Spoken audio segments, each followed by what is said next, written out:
বন্ধুরা, কেমন আছো তোমরা? আশা করি সৃষ্টিকর্তার কৃপায় সবাই ভালো আছো। আমার নাম তন্বী। আজ তোমাদের সাথে আমার জীবনের এমন এক অধ্যায়ের গল্প ভাগ করে নিতে এসেছি, যা মেঘে ঢাকা দিনের মতোই রহস্যময় আর বৃষ্টির ফোঁটার মতো স্নিগ্ধ। আমার বয়স এখন ২৭। প্রায় ৪ বছর আগে ঋষভের সাথে আমার বিয়ে হয়। ঋষভ একজন নামকরা নগর পরিকল্পনাবিদ। ওর কাজের প্রতি ভালোবাসা আর নিষ্ঠা আমাকে মুগ্ধ করে, কিন্তু ওর এই ব্যস্ততাই আমাদের মাঝে এক অদৃশ্য দেওয়াল তুলে দিয়েছে। কাজের প্রয়োজনে ওকে প্রায়ই এক শহর থেকে অন্য শহরে ছুটে বেড়াতে হয়। ফলে এই সুন্দর করে সাজানো ফ্ল্যাটটা আমার কাছে এক বিশাল শূন্যতা ছাড়া আর কিছুই মনে হয় না। একা একা বারান্দায় দাঁড়িয়ে যখন অস্তগামী সূর্যের দিকে তাকিয়ে থাকি, তখন মনে হয় আমার জীবনের আনন্দগুলো যেন ওর সাথেই অস্ত যাচ্ছে। তবে গত শ্রাবণ মাসে আমার এই একঘেয়ে জীবনে এক ঝলক খুশির খবর নিয়ে এলো একটা ফোন কল। আমার ছোট খালা ফোন করে জানালেন তার মেয়ে রূপার বিয়ে। আমাদের গ্রামের বাড়ি মাধবপুরে। খবরটা শোনার সাথে সাথে আমার মনটা যেন শৈশবে ফিরে গেল। মাধবপুরের সেই মাটির রাস্তা, শান বাঁধানো পুকুর ঘাট আর খেলার সাথীদের মুখগুলো একে একে চোখের সামনে ভেসে উঠল। আমি সাথে সাথেই রাজি হয়ে গেলাম।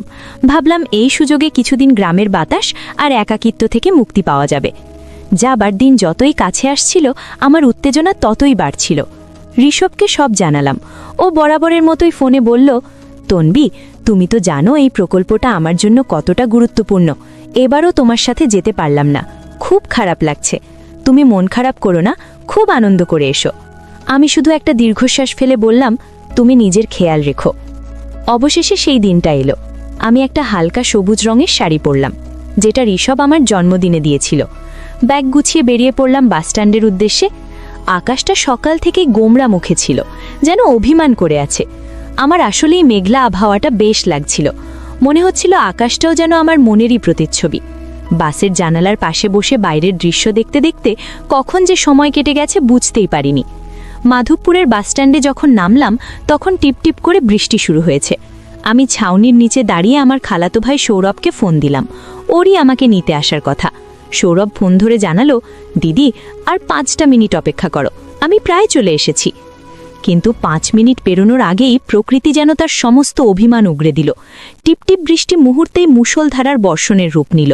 চারদিক বৃষ্টির সাদা চাদরে ঢেকে গেল, আর তার সাথে যোগ হলো মেঘের গভীর গম্ভীর গর্জন। ছোটবেলা থেকেই আমার মেঘের ডাকে ভীষণ আতঙ্ক। ভয়ে আমার বুকটা কেঁপে ওঠে। বাসস্ট্যান্ডের পুরনো ছাউনিটা বৃষ্টির তোড় সামলাতে পারছিল না। আমি উপায় না দেখে পাশের একটা বন্ধ দোকানের ছাদের নিচে আশ্রয় নিলাম। জায়গাটা একদম ফাঁকা। বৃষ্টির একটানা শব্দ ছাড়া আর কোনো আওয়াজ নেই। হঠাৎ বিকট শব্দে কাছাকাছি কোথাও বাজ পড়ল। আমি ভয়ে দুহাতে মুখ ঢেকে বসে পড়লাম। মনে হলো যেন পৃথিবীটা দুলে উঠল। চোখ খুলে দেখি বৃষ্টির মধ্যে দিয়ে একজন দ্রুত পায়ে আমার দিকে এগিয়ে আসছে। প্রথমে ভয় পেলেও কাছে আসতেই চিনতে পারলাম সৌরভ। ও আমার সামনে এসে হাঁপাতে হাঁপাতে দাঁড়ালো। বৃষ্টিতে ওর সারা শরীর ভিজে চুপচুপে। কত দিন পরে দেখছি ওকে। সেই ছোট্ট সৌরভটা এখন কত লম্বা আর পরিণত হয়েছে। ওর চোখে মুখে ছিল স্পষ্ট দুশ্চিন্তার ছাপ। ও প্রায় চেঁচিয়ে বলল, দিদি, তুমি এখানে একা একা? আমি তোমায় ফোন করছিলাম, কিন্তু নেটওয়ার্ক পাচ্ছিলাম না। পুরো ভিজে গেছো তো? আমি ওর দিকে তাকিয়ে ফ্যাকাশে হাসলাম। বললাম, কি করব, হঠাৎ করেই এমন বৃষ্টি নামলো। তুইও তো পুরো ভিজে গেছিস। সৌরভ আমার কথা শুনে একটু হাসার চেষ্টা করলো, কিন্তু ওর দৃষ্টি আমার দিকে স্থির। আমি অস্বস্তিতে শাড়ির আঁচলটা গায়ে জড়িয়ে নিলাম। ঠিক সেই মুহূর্তে আবারও একটা মেঘের ডাক শোনা গেল। আমি ভয়ে শিউরে উঠে এক পা পিছিয়ে গেলাম, আর তাতেই ঘটল বিপত্তি। ভেজা মেঝেতে আমার পা পিছলে গেল। আমি ভারসাম্য হারিয়ে পড়ে যাচ্ছিলাম। পড়ে যাওয়ার ঠিক আগের মুহূর্তে আমি দেখলাম সৌরভ এক ঝটকায় আমার হাতটা ধরে ফেলেছে। তার শক্ত হাতের মুঠোয় আমার হাতটা যেন আশ্রয় খুঁজে পেল। আমি ওর দিকে তাকালাম। ওর চোখে ছিল গভীর উদ্বেগ আর এক অদ্ভুত মায়া, যা আগে কখনো দেখিনি। আমাদের দুজনের মাঝে তখন শুধু বৃষ্টির ঝমঝম শব্দ আর এক রাশি নীরবতা। আমি ওর হাত ধরে কোনো মতে নিজেকে সামলে দাঁড়ালাম, কিন্তু আমার বুকের ভেতরের কাঁপুনিটা তখনও থামেনি। সৌরভের সেই নির্ভরতা আমার পরিচিত সব অনুভূতির বাইরে এক নতুন জগতের দরজা খুলে দিয়েছিল। সৌরভের শক্ত হাতের মুঠোয় নিজেকে সামলে নিয়ে আমি ধীর পায়ে সোজা হয়ে দাঁড়ালাম, কিন্তু মেঘের সেই ভয়াল গর্জন আর পড়ে যাওয়ার আতঙ্ক তখনও আমার শরীরটাকে কাঁপিয়ে দিচ্ছিল। আমি ওর হাতটা ছাড়িয়ে নিয়ে একটু সরে দাঁড়ালাম। বললাম, ধন্যবাদ রে সৌরভ, তুই না থাকলে আজ একটা বড় অঘটন ঘটে যেত। সৌরভ আমার দিকে তাকিয়ে নরম গলায় বলল, দিদি, তুমি ঠিক আছো তো? খুব ভয় পেয়েছো তাই না? ও ওর গলার স্বরটা এতটাই শান্ত আর স্নেহপূর্ণ ছিল যে আমার মনের আতঙ্কটা অনেকটাই কেটে গেল। আমি মাথা নেড়ে বললাম, ঠিক আছে, তবে এভাবে বৃষ্টিতে দাঁড়িয়ে থাকলে আমাদের দুজনেরই ঠান্ডা লেগে যাবে। বৃষ্টি কমার কোনো লক্ষণই দেখা যাচ্ছিল না, বরং ঝোড়ো হাওয়ার দাপটে বৃষ্টির ছাট এসে আমাদের আরও ভিজিয়ে দিচ্ছিল। সৌরভ চারদিকে তাকিয়ে হঠাৎ একটা সমাধান খুঁজে বের করল। ও আঙুল তুলে সামনের একটা পুরনো বাড়িকে দেখিয়ে বলল, দিদি, ওই যে বাড়িটা দেখছো, ওটা আমাদের গৌরদা মাস্টারমশাইয়ের বাড়ি। উনি সম্পর্কে আমাদের এক দূর সম্পর্কের আত্মীয়। উনি এখন আর এখানে থাকেন না, কলকাতায় ছেলের কাছে থাকেন, কিন্তু বাড়ির চাবি আমাদের কাছেই থাকে। চলো ওখানে গিয়ে কিছুক্ষণ আশ্রয় নিই, বৃষ্টিটা একটু কমলে তারপর বাড়ির দিকে রওনা দেব। এই মুহূর্তে এর চেয়ে ভালো কোনো প্রস্তাব আর হতে পারত না। আমি সাথে সাথেই রাজি হয়ে গেলাম। দুজনে মিলে বৃষ্টির মধ্যেই সাবধানে রাস্তা পার হয়ে সেই পুরনো আমলের একতলা বাড়িটার সামনে দাঁড়ালাম। সৌরভ পকেট থেকে চাবির গোছা বের করে তালাটা খুলল। দরজা খুলতেই একটা স্যাঁতসেঁতে পুরনো গন্ধ নাকে এসে লাগলো। দীর্ঘদিন বন্ধ থাকায় বাড়িটার ভেতরে কেমন একটা থমথমে পরিবেশ। আমরা ভেতরে ঢুকে দরজাটা বন্ধ করে দিলাম। বাইরের বৃষ্টির শব্দটা কিছুটা কমে আসতেই একটা অদ্ভুত নিস্তব্ধতা নেমে এলো। সৌরভ মোবাইল থেকে ফ্ল্যাশলাইট জ্বালাতেই দেখলাম ঘরের আসবাবপত্রগুলো সাদা চাদরে ঢাকা, যেন কোনো এক অজানা সময়ের স্মৃতি আংলে ঘুমিয়ে আছে। সৌরভ আমার দিকে তাকিয়ে বলল, দিদি, তুমি এখানে একটু বসো, আমি দেখছি শুকনো কিছু পাওয়া যায় কিনা। ও ভেতরে চলে গেল। আমি বসার ঘরের একটা চেয়ারে বসলাম। দেওয়ালে টাঙানো পুরনো দিনের কিছু সাদা কালো ছবি, কোনো এক পরিবারের হাসি মুখ, কোনো শিশুর প্রথম চলার মুহূর্ত, যেন এই নিস্তব্ধ বাড়িতে জীবনের গল্প শোনাচ্ছিল। আমার হঠাৎ করেই নিজের ফ্ল্যাটটার কথা মনে পড়ল।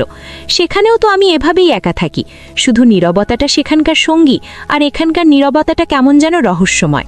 কিছুক্ষণ পর সৌরভ দুটো শুকনো তোয়ালে আর একটা শাড়ি হাতে ফিরে এলো। শাড়িটা হয়তো মাস্টারমশাইয়ের স্ত্রীর ছিল। ও আমার হাতে দিয়ে বলল, দিদি, তুমি ভেতরের ঘরে গিয়ে কাপড়টা বদলে নাও, ভেজা কাপড়ে বেশিক্ষণ থেকো না। আমি ওর হাত থেকে শাড়িটা নিয়ে একটু ইতস্তত করছিলাম। সৌরভ আমার মনের অবস্থাটা বুঝতে পেরে বলল, সংকোচ করো না দিদি, এখানে আমরা ছাড়া আর কেউ নেই, আমি বাইরের ঘরে আছি। আমি আর কথা না বাড়িয়ে ভেতরের ঘরে চলে গেলাম। ঘরটা ছোট, একপাশে একটা পুরনো খাট আর একটা কাঠের আলমারি। আমি দরজাটা ভেজিয়ে দিয়ে ভেজা শাড়িটা খুলে মাস্টারমশাইয়ের স্ত্রীর দেওয়া নীল পাড়ের তাঁতের শাড়িটা পরলাম। শরীরটা শুকিয়ে যাওয়ায় বেশ আরাম লাগছিল। ঘর থেকে বেরিয়ে দেখি সৌরভও ভেজা জামা ছেড়ে একটা শুকনো শার্ট পরেছে, যেটা হয়তো মাস্টারমশাইয়ের আলমারি থেকেই পেয়েছে। ওকে সাদামাটা পোশাকেও বেশ পরিণত আর দায়িত্বশীল মনে হচ্ছিল। আমাকে দেখে ও মিষ্টি করে হাসল। বাইরে তখন বৃষ্টির তেজ কমে এসেছে, কিন্তু আকাশটা তখনও মেঘলা। আমরা বারান্দার পুরনো বেতের চেয়ারে এসে বসলাম। সৌরভ তার কলেজের গল্প, বন্ধুদের গল্প শোনাতে শুরু করলো। আমি মুগ্ধ হয়ে ওর কথা শুনছিলাম। কত দিন পর আমি এভাবে কারো সাথে মন খুলে কথা বলার সুযোগ পেলাম। শহরের জীবনের কৃত্রিমতার বাইরে এই সহজ সরল আলাপচারিতা আমার মনটাকে ছুঁয়ে যাচ্ছিল। হঠাৎ কথা বলতে বলতে সৌরভ থেমে গেল। ও আমার চোখের দিকে তাকিয়ে বলল, দিদি, তোমাকে একটা কথা বলবো? আমি অবাক হয়ে বললাম, হ্যাঁ বল।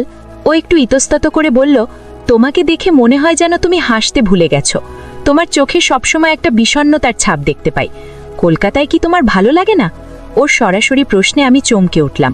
আমার ভেতরের যে কষ্টটা আমি সবার থেকে আড়াল করে রাখি, সেটাই ছেলেটা এত সহজে ধরে ফেলল। আমার চোখ দুটো ছলছল করে উঠল।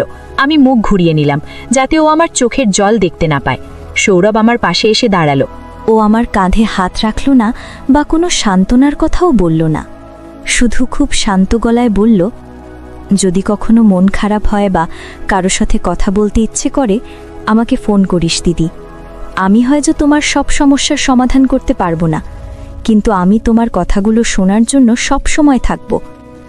ওর এই কথাগুলো আমার মনের গভীরে গিয়ে আঘাত করল। আমি আর নিজেকে সামলাতে পারলাম না। আমার চোখ দিয়ে জল গড়িয়ে পড়ল। সৌরভ চুপচাপ আমার পাশে দাঁড়িয়ে রইল, আমাকে কাঁদার সুযোগ করে দিল। সেই মুহূর্তে ওর সান্নিধ্য আমার কাছে এক বিশাল আশ্রয় বলে মনে হলো। আমি বুঝতে পারলাম, আমাদের দুজনের মধ্যে শুধু ভাই বোনের সম্পর্ক নয়, এর বাইরেও এক নতুন গভীর বন্ধুত্বের সম্পর্ক তৈরি হচ্ছে। এই সম্পর্কটা আমার একাকী জীবনে এক নতুন আশার আলো নিয়ে এসেছিল। সৌরভের সেই শান্ত আর স্নেহপূর্ণ কথাগুলো আমার মনের ভেতরের সব জমানো কষ্টকে যেন গলিয়ে দিয়েছিল। আমি মুখ ঘুরিয়ে আঁচল দিয়ে চোখ মুছলাম, নিজেকে সামলে নিয়ে ওর দিকে তাকিয়ে একটা ম্লান হাসি দিয়ে বললাম, তেমন কিছু না রে, আসলে অনেক দিন পর তোদের কাছে এসে, গ্রামের এই পরিবেশে এসে মনটা একটু আবেগপ্রবণ হয়ে পড়েছে।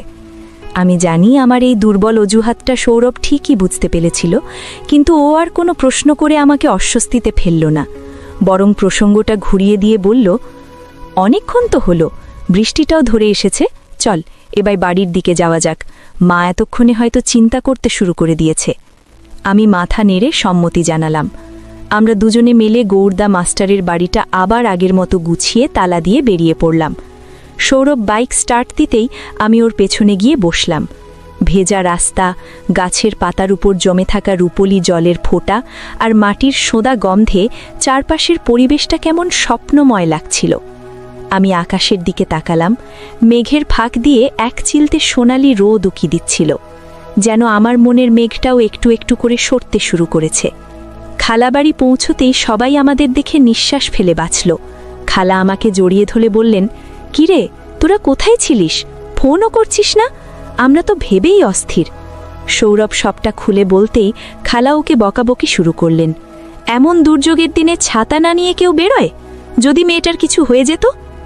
আমি খালাকে থামিয়ে দিয়ে বললাম, না খালা, ওর কোনো দোষ নেই, আমি ওকে ফোন করে তাড়াতাড়ি আসতে বলেছিলাম, আর দেখো আমরা তো ঠিকঠাকই চলে এসেছি। আমি আর চোখে সৌরভের দিকে তাকালাম। ও আমার দিকে তাকিয়ে কৃতজ্ঞতার হাসি হাসল। বিকেল গড়াতেই বাড়িটা বিয়ে বাড়ির আনন্দে মেতে উঠল। চারদিকে গান, হাসি আর হইচই। আমি সবার সাথে গল্প করছিলাম, কাজে সাহায্য করছিলাম, কিন্তু আমার মনটা বারবার সৌরভের কাছাকাছি থাকতে চাইছিল। ও যখনই আমার কাছাকাছি আসছিল, আমার বুকের ভেতরের ধুকপুকানিটা বেড়ে যাচ্ছিল। এই অনুভূতিটা আমার কাছে একেবারেই নতুন। সন্ধ্যার দিকে গায়ে হলুদের অনুষ্ঠান শুরু হলো। মেয়েরা সব হলুদ শাড়ি পরেছে, হাতে হলুদের বাটি নিয়ে নাচ গান করছে। আমি বারান্দার এক কোণে দাঁড়িয়ে এই আনন্দ উৎসব দেখছিলাম। আমার নিজের বিয়ের দিনের কথা মনে পড়ে যাচ্ছিল। সেদিনও এমন আনন্দ হয়েছিল, কিন্তু আমার পাশে ঋষভ ছিল না। ও কাজের জন্য বিয়ের ঠিক আগের দিন এসে পৌঁছেছিল। হঠাৎ আমার ভাবনার সুতো ছিঁড়ে গেল সৌরভের ডাকে। ও এক বাটি হলুদ নিয়ে আমার সামনে এসে দাঁড়িয়েছে। ওর মুখে লেগে আছে দুষ্টু হাসি। ও আমার দিকে তাকিয়ে বলল, দিদি, শুধু দাঁড়িয়ে দাঁড়িয়ে দেখলেই হবে? অনুষ্ঠানে তো অংশ নিতে হবে। আমি কিছু বলার আগেই ও আমার দুই গালে আলতো করে হলুদ লাগিয়ে দিল। ওর আঙুলের সেই কোমল অনুভূতি আমার সারা শরীরে এক অদ্ভুত শিহরণ জাগিয়ে তুলল। আমার মনে হলো আমার এতদিনের জমানো সব কষ্ট, সব একাকিত্ব যেন এই হলুদের স্নিগ্ধ রঙে মুছে যাচ্ছে। আমিও নিজেকে আর আটকাতে পারলাম না। এক চিমটে হলুদ নিয়ে ওর গালে মাখিয়ে দিলাম। আমাদের দুজনের চোখাচোখি হতেই ও যেন একটু লজ্জা পেয়ে গেল। রাত বাড়ার সাথে সাথে বিয়ের আয়োজন আরও জমে উঠল। আমি সারা দিনের ক্লান্তিতে একটু বিশ্রাম নেবার জন্য দোতলার ঘরে চলে এলাম। খালা আমাকে শোয়ার ব্যবস্থা করে দিয়েছেন একদম কোণের একটি ঘরে। ঘরটা ছোট, কিন্তু বেশ নিরিবিলি। আমি ঘরে এসে দরজাটা বন্ধ করতে গিয়ে দেখলাম পুরনো দিনের কাঠের দরজা হওয়ায় ছিটকুনিটা ঠিকমতো লাগছে না। অনেক চেষ্টা করেও যখন পারলাম না, তখন হাল ছেড়ে দিয়ে দরজাটা শুধু ভেজিয়ে রাখলাম। ভাবলাম বাড়ির ভেতরেই তো, সবাই নিজেদের কাজে ব্যস্ত, আর কেই বা আসবে এই ঘরে। আমি কাপড় বদলে একটা হালকা পোশাক পরে বিছানায় শুয়ে পড়লাম, কিন্তু চোখে ঘুম আসছিল না। আজকের দিনের ঘটনাগুলো বারবার মনের পর্দায় ভেসে উঠছিল। সৌরভের সেই উদ্বিগ্ন মুখ, ওর স্নেহপূর্ণ কথা, আর হলুদের অনুষ্ঠানে ওর সেই দুষ্টুমি, সবকিছুই আমার মনকে দোলা দিচ্ছিল। আমি বুঝতে পারছিলাম আমি ওর প্রতি মানসিকভাবে দুর্বল হয়ে পড়ছি। কিন্তু এই সম্পর্কের কি কোনো ভবিষ্যৎ আছে? আমি একজন বিবাহিত নারী, আর ও আমার ছোট ভাইয়ের মতো। এইসব ভাবতে ভাবতেই হঠাৎ আমার মনে হলো ঘরের দরজাটা যেন খুব ধীরে নিঃশব্দে কেউ খুলল। আমার বুকের ভেতরটা ধড়াস করে উঠল। আমি ভয়ে চোখ বন্ধ করে ঘুমের ভান করে শুয়ে রইলাম। আগন্তুক খুব সাবধানে দরজাটা আবার আগের মতো ভেজিয়ে দিল। তারপর ধীর পায়ে আমার বিছানার দিকে এগিয়ে আসতে লাগল।